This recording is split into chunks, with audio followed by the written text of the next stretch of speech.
Bem-vindo a Salmos para uma Quarentena, nosso tempo de meditação diária no livro de Salmos nesta época de pandemia. Nós hoje vamos meditar no Salmo 55. É um salmo de Davi, é um salmo que nos dá a entender um momento histórico, apesar de que ele não declara exatamente qual é o momento da vida de Davi em que isto acontece. Nós podemos, olhando para a vida de Davi, ter mais ou menos uma ideia de quando poderá ter sido composto este salmo.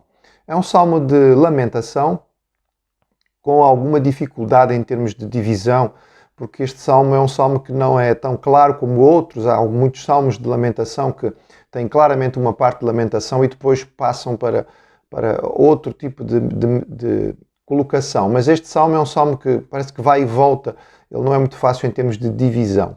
Mas vamos ler então o Salmo 55 e tentar perceber as implicações e as mensagens para nós. Diz assim o Salmo 55. Dá ouvidos, ó Deus, à minha oração. Não te escondas da minha súplica. Atende-me e responde-me. Sinto-me perplexo em minha queixa e ando perturbado por causa do clamor do inimigo e da opressão do ímpio. Pois sobre mim lançam calamidade e furiosamente me hostilizam. Estremece-me no peito o coração, terrores de morte me salteiam, temor e tremor me sobrevêm e o horror se apodera de mim. Então disse eu, quem me dera asas como de pomba, voaria e acharia pouso. Eis que fugiria para longe e ficaria no deserto. Dar-me-ia pressa em abrigar-me do vendaval e da procela. Destrói, Senhor, e confundo os seus conselhos, porque vejo violência e contenda na cidade. Dia e noite giram nas suas muralhas e muros adentro campeia a perversidade e a malícia. Há destruição no meio dela. Das suas praças não se apartam a opressão e o engano. Com efeito, não é inimigo que me afronta. Se o fosse, eu suportaria. Nem é o que me odeia quem se exalta contra mim, pois dele eu me esconderia. Mas és tu, homem, meu igual, meu companheiro e meu amigo íntimo. Juntos andávamos, juntos nos entretínhamos e íamos com a multidão à casa de Deus. A morte os assalte, e vivos deixam à cova, porque há maldade nas suas moradas e no seu íntimo. Eu, porém, invocarei a Deus, e o Senhor me salvará. À tarde, pela manhã, ao meio-dia, farei as minhas queixas e lamentarei, e Ele ouvirá a minha voz. Livra-me a alma em paz dos que me perseguem, pois são muitos contra mim.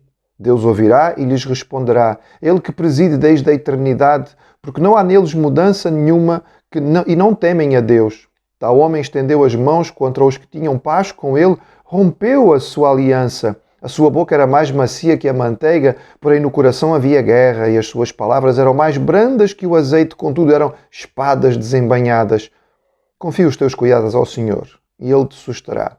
Jamais permitirá que o justo seja abalado. Tu, porém, ó Deus, os precipitarás à cova profunda. Homens sanguinários e fraudulentos não chegarão à metade dos seus dias. Eu, todavia, confiarei em ti. O salmo poderia ser dividido em três partes. Digamos, os versículos de 1 a 8 falam mais sobre o seu sentido de depressão. Nós percebemos aqui aspectos claros, comuns em toda a depressão. O indivíduo está muito triste, está perplexo, ele está confuso, ele está amedrontado, ele vive ansioso, ele tem aquele tremor no peito que sente como se o coração estivesse a palpitar. Ele tem dificuldade em dormir e ele tem vontade de fugir. É uma característica de todo o deprimido. Se pudesse, simplesmente desaparecia. É o sentimento que Davi expressa aqui, quando ele diz que se ele tivesse asas, ele voaria, ele se esconderia no deserto, ele procuraria um lugar onde ele pudesse ficar mais sossegado. Do versículo 9 ao 15, nós teríamos mais uma noção de pedido de justiça. Uma tentativa do salmista de rogar a Deus que corrija a situação, que veja a maldade que está a ser feita. Ele descreve a maldade que está a acontecer na cidade, possivelmente Jerusalém, as suas muralhas, etc.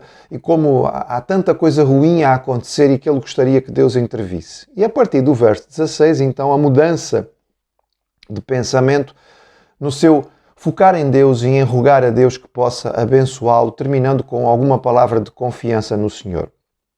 Mas é verdade que o Salmo vai e volta. Por exemplo, na última parte que nós designamos aqui, há ainda versículos que falam sobre a maldade daquele que lhe provocou esta dificuldade toda. E, portanto, este não é um Salmo muito fácil em termos de divisão. Os historiadores e comentaristas bíblicos entendem que muito possivelmente este salmo estará ligado à figura de Aitofel. Nós percebemos pela leitura do salmo que a dificuldade maior que Davi está a enfrentar não é só a tribulação em si. Ele sofre sobretudo porque esta tribulação vem de alguém que era muito próximo, era um amigo íntimo. Era alguém com quem ele passava muito tempo, era alguém em quem ele confiava, era alguém com quem ele partilhava o tempo de adoração. Ele diz que eles iam juntos adorar na presença do Senhor. E é esta traição de alguém tão próximo que faz com que Davi sofra mais ainda. Ele diz isto de forma clara.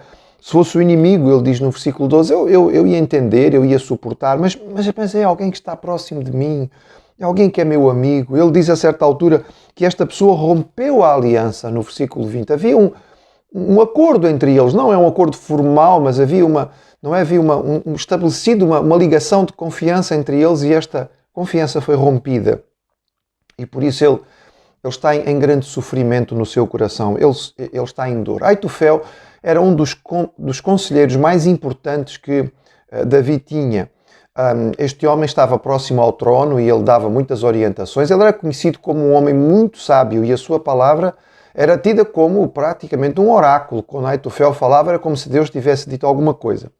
Só que Aitofel tem esta particularidade, ele era avô de Batseba. E muitos acreditam que, apesar de ele estar muito próximo de Davi, no seu coração ele não chegou a perdoar 100% aquilo que Davi fez para com a sua neta. É verdade que ela foi exaltada a uma posição muito importante, ela tornou-se a esposa mais importante de Davi, a esposa mais próxima, aquela que vai dar à luz ao seu descendente, ao seu herdeiro, aquele que vai ficar no trono, mas tudo isto tinha pesado muito sobre Aitofel e ele torna-se um dos principais conselheiros de Absalão, naquele golpe de Estado em que Absalão chega a tomar a cidade de Jerusalém.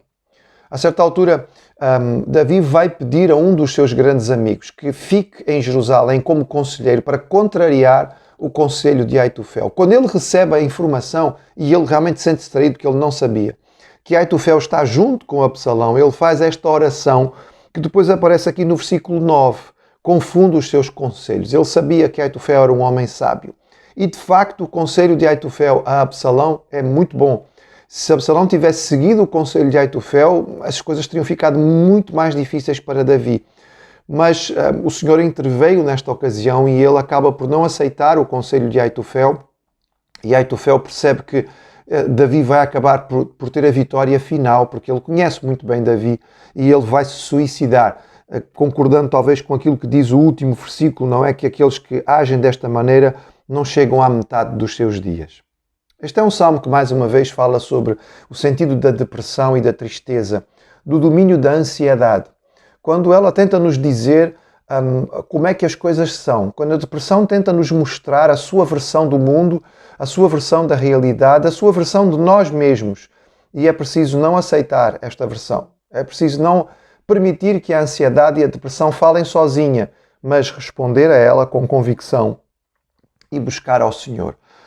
O segredo está no versículo 16, como tantos salmos destes, ele diz, eu porém, não é? Já vimos isto em vários salmos e ainda veremos em alguns, eu porém invocarei o Senhor. A diferença do servo de Deus é esta, ele busca a Deus. Ele refere no versículo 17, à tarde, pela manhã e ao meio-dia. Pode ser que ele esteja a mencionar orar a Deus 3 vezes ao dia, como mais tarde nós vemos Daniel a fazer. Ou talvez esta expressão seja mesmo uma noção de continuidade. Nós sabemos que 3 para os judeus tem uma noção muito importante em termos de continuidade, de algo completo. E a ideia que pode ficar aqui neste salmo não é só que ele parava 3 vezes ao dia para orar, mas que a sua mente ao longo de todo o dia, não é? À tarde, à manhã e ao meio-dia, ao longo de todo o dia, ele tinha a sua mente voltada para Deus. Ele buscava ao Senhor, porque aquilo que o mundo diz é que temos que olhar para dentro. Aquilo que a palavra diz é que temos que olhar para cima. É do Senhor que vem a solução. Independentemente da tribulação e da tristeza que possa nos ocorrer, no Senhor nós encontramos a paz, que pode fazer toda a diferença na nossa vida.